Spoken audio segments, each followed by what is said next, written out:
PSG Fan TV, bonsoir à tous, bonsoir Johanna. Bonsoir Onip, ça va? Ça va très bien, écoute, victoire assez large de Paris Saint-Germain, ça faisait un moment qu'on l'attendait, c'était face à Ajaccio à l'extérieur. Qu'en as-tu pensé? Et côté défensif, c'est surtout ce point-là qui est souvent en tout cas pointé du doigt. As-tu vu du point positif?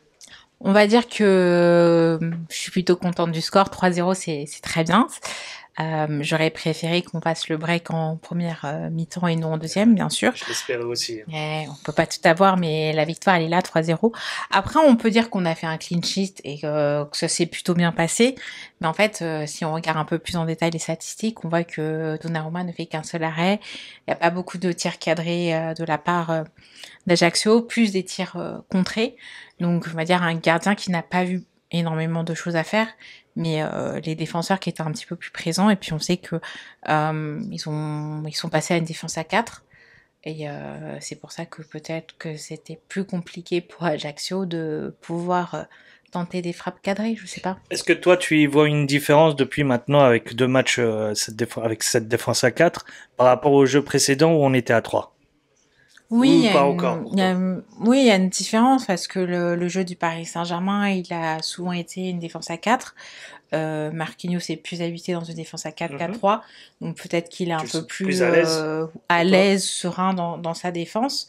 Ça n'a pas empêché que le coach l'a sorti au cours du match pour faire tourner un peu, ce qui est normal parce que Ajaccio c'est une équipe promue, donc c'est l'occasion de pouvoir mettre des jeunes comme El Shaddai, etc. pour leur donner un petit peu de temps de jeu au Paris Saint-Germain. Si on ne le fait pas contre un promu, quand est-ce qu'on mettra nos jeunes?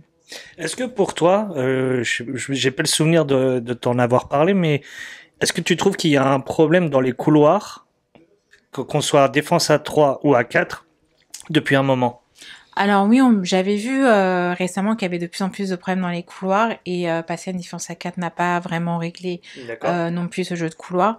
C'est vrai qu'on a tendance un petit peu à se faire manger et quand on voit aussi la qualité des centres, les centres ça vient des latéraux en théorie.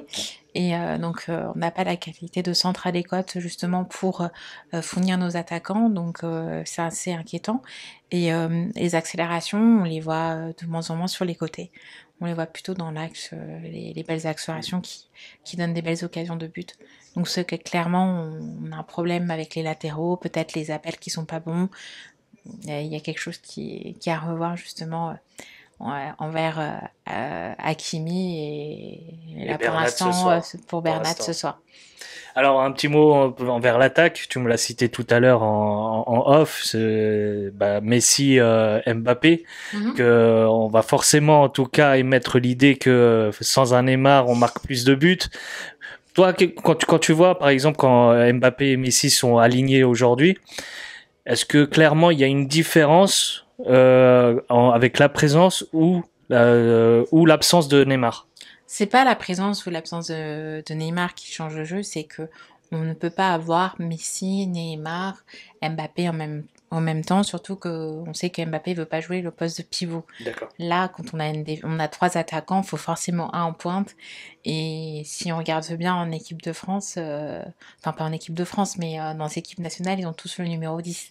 Donc c'est des profils qui sont un petit peu similaires, qui aiment pas forcément le même poste ou qui sont pas aptes à faire le poste de pivot, mais Mbappé est celui qui est le plus apte à le faire, malgré que j'ai toujours dit que ce n'est pas un numéro 9.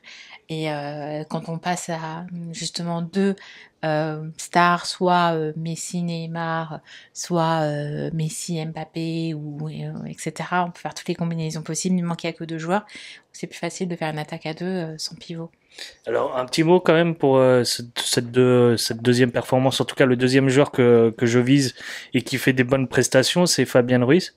Est-ce que pour toi il peut être une idée, une option pour Galtier pour un entame de match lors d'un grand rendez-vous? Oui, pourquoi pas, on verra la composition qu'il nous fera mardi prochain. Ça dépendra s'il est en 4-3-3 ou en défense à 3 pour toi, le profil d'un Fabien Ruiz? Moi, je le préfère par rapport à un Nuno Mendes qui revient de blessure et qui n'était pas encore au top ce soir, selon moi, bien sûr. Donc oui, pourquoi pas, prochain match... Nuno Mendes, tu parlais? Ou Renato Sanchez? Renato Sanchez, pardon. Renato Sanchez. Parce que j'allais acquiescer, j'allais te dire, oui, il est rentré, mais finalement... Non, désolé. Renato, Ouais, Renato ça Sanchez. marche. Il y a une petite résonance entre les deux noms.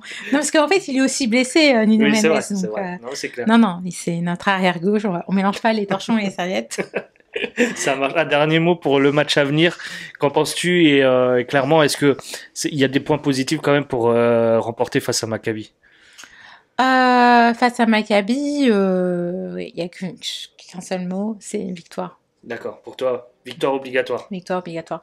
Je pense que c'est important de marquer un peu son territoire en Ligue des Champions, sachant qu'on avait fait match nul face à Benfica et on a eu de la chance justement que la Juve ne fasse pas une bonne performance. Donc du coup, faut prendre aucun risque et faut gagner mardi prochain au parc. Super. Bah, je te remercie, Johanna. De rien.